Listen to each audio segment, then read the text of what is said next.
Hey guys, I just wanted to take a second before we start today's video to say thank you. This channel is starting to grow really quickly, and I'm really loving that.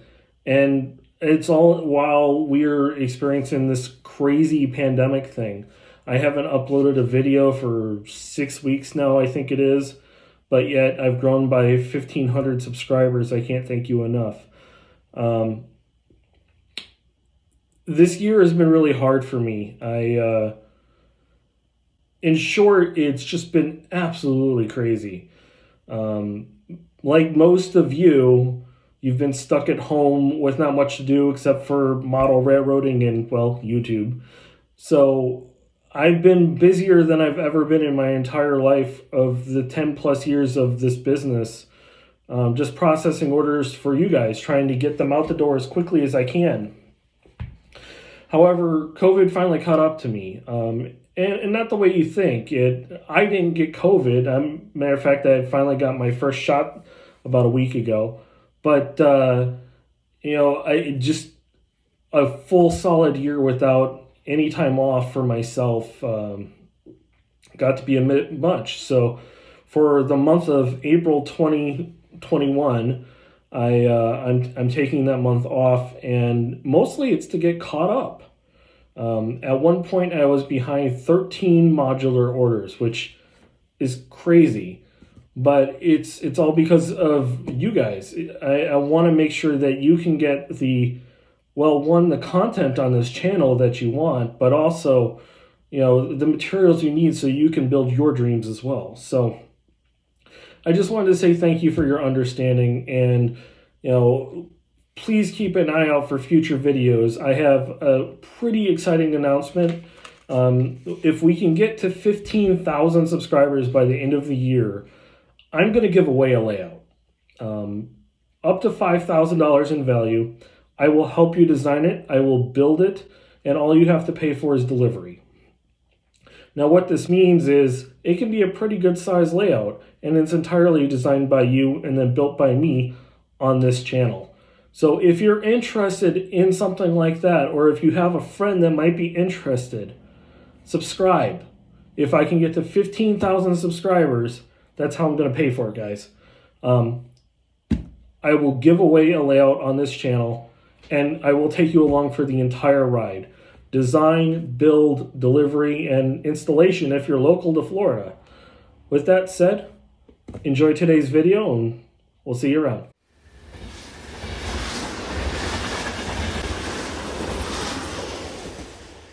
Okay guys, so as you'll notice, I've already processed all the plywood. I actually had Josh, my helper, do this a couple days ago, and actually, believe it or not, you've already seen that video. That was the time lapse of him working.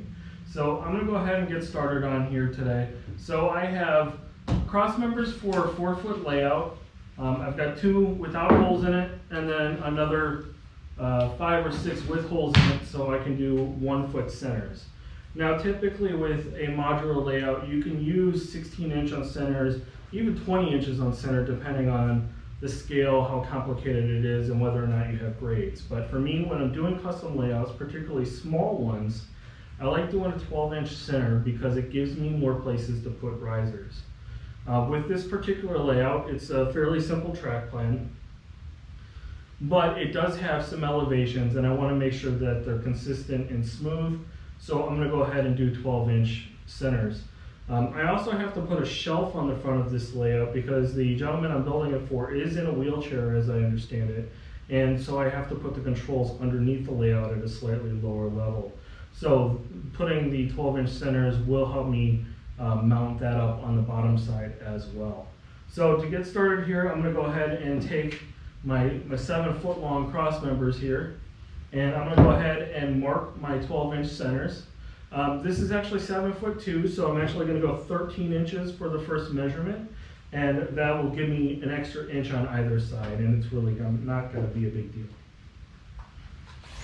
So to do on center, so I'm not actually going to mark 13 here. What I'm actually going to do is I'm going to back up 3/8 of an inch because 13 is actually the center of my cross member, not the side of it. So, and now I'm going to go ahead and cheat, and I'm going to go ahead and lay this cross mark that I put here on one foot. So I'm just going to burn the foot, and then I'm going to go ahead and mark each subsequent foot exactly on it. So 2 feet, 3 feet, and so on.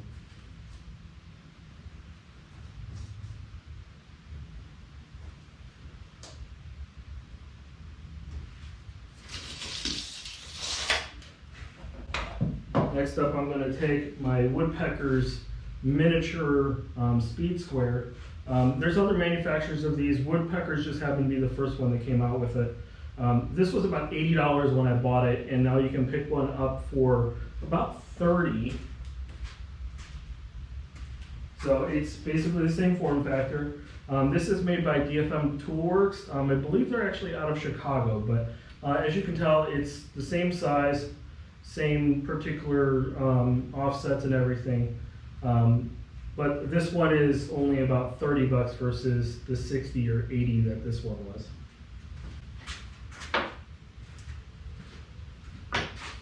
So obviously you can use a full-size speed square for this as well. I just particularly like this little form factor. It's nice because it stops right even flush with the end of the board. You know, it is 3.5 inches across. So I know when this fits that all my lumber is the same size and everything's going to line up. And then it's got these little bitty holes along the front of it, so if I do need to mark it in a weird spot, say 1 7/16, I can do that with this blue one from DFM, whereas the woodpeckers only goes in 1/8 inch increments. Okay, so I've got both of my 7-foot members marked. Now I'm going to go ahead and lay these out about 1.5 feet apart, and I'm going to start laying all my cross members out. Now these cross members are identical to what I use in my product line. It just happened to be a little easier since I already had a bunch of these made up extra, because people tend to order a lot of 4x8 layouts in the winter time, and then with our particular pandemic as we're having, we seem to be doing a lot more of that lately than we have in past years. So I'm going to go ahead and grab my impact driver and some screws, and you'll notice that my screw organizer is actually a little different. I'll get into that on another video, but I've already started my shop remodel, which I spoke about in another video a couple weeks back. You can check that out. It's Shop Tour 2020, I believe it is. So I'm going to go ahead and put pocket screws in all of these holes here. And now I'm going to start assembling.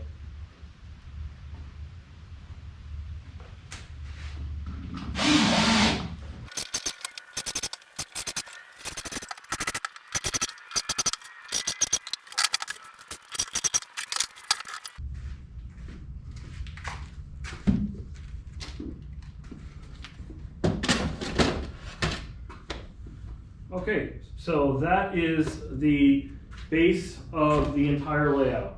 So 7'2" by 4 foot, I'm going to go ahead and get a piece of plywood to lay on top of this. Just remember, it's going to have grades, so that plywood is not going to stay flat.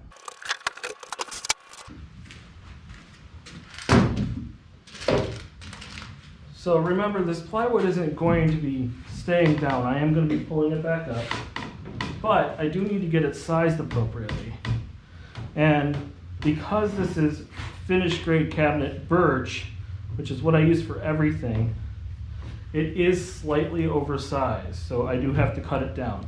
So I'm keeping the screw about 1.5 inches back from the corner, and I'm just flushing it out. Now I'm going to do this all along that long side, all along the short side, and what that does is that makes sure that this long side here, which does have a lip on it, is perfectly straight, and then I can go ahead and buzz that off with a router.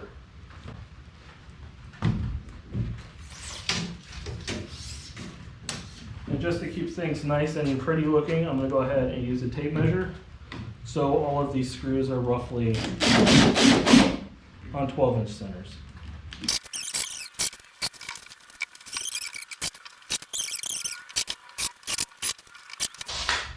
Okay, those two edges down. So I know that far side is going to be perfectly parallel to this one.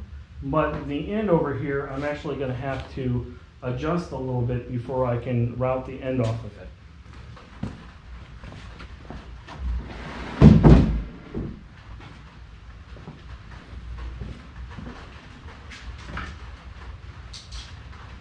So what I'm going to do here is I'm going to take something that I know is straight. And in this case, I'm going to use my 3-foot stirrup level. And I'm actually going to clamp this to the bottom of the module frame. So what this does is it helps hold the board straight when I'm routing the plywood on the top edge.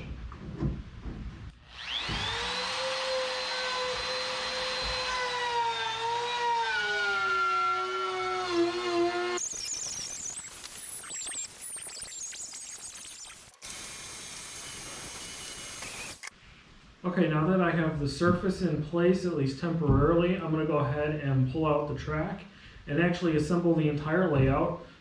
This is a little different from what I normally do. Normally I'll print out a full-scale print of the layout and then glue that down and then cut to that. But because I have the track and it's Kato, it allows me to actually draw around the actual track so it'll be more precise. And I can have a better idea of exactly what I need to do with this plywood to meet the layout's needs. So with that, I'm going to grab the track and we'll get going. Okay, so I've got all the track unboxed for the entire layout now, and as you can see, it's not really a whole lot of track.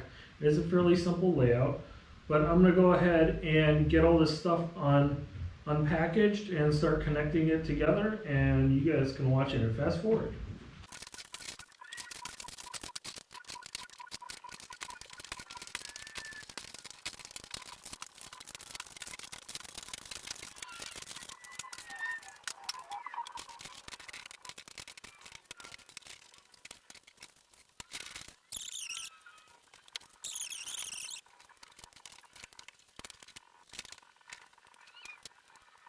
And that's it for today's video. If you enjoyed the video, please like and subscribe, and come back next week for part 2.